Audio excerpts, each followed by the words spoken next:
Hello friends, welcome to Summu vlogs. ఇది అయితే మేము 3 రకాల పప్పులతో శివ ప్రతిమని ఈ విధంగా డిజైన్ చేసామండి. ఈ వ్లాగ్ అయితే కార్తీక మాసం అప్పుడుది ఫ్రెండ్స్.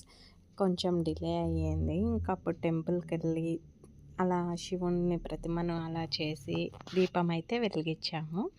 ఆ టెంపుల్కి వెళ్ళే దారిలో ఒక చిన్న విలేజ్లో క్లిప్ అండి. చూడండి ఎంత బాగుందో నేచర్ అయితే. చాలా ప్రశాంతంగా ఆహ్లాదకరంగా ఉంది అక్కడ. ఇంకా అయితే మేము నైట్కి డిన్నర్కి పూరీ చేసేస్తున్నాము. పూరీ అయితే చాలా పొంగాయండి. చాలా బాగా వచ్చాయి. చూడండి ఎంత బాగా పొంగాయో. పూరీ బాగా పొంగాలంటే ముందుగా మనం మిక్స్ చేసుకుంటాం కదండి. పిండి మిక్స్ చేసుకునేటప్పుడు చాలా స్మూత్గా మిక్స్ చేసుకోవాలి దాన్ని. ఇంకొక టిప్ అండి, ఆయిల్ బాగా హీట్ అయ్యాక మళ్ళీ మనము ఒత్తుకున్న పూరీని దాంట్లో వేస్తే బాగా పొంగుతాయండి. ఆయిల్ ఎంత బాగా హీట్ అయితే అంత బాగా వస్తాయి. ఇంకా పూరీలోకి ఆలు అయితే ప్రిపేర్ చేసేసుకున్నాము. సింపుల్ లాగా అండి. Okay, bye.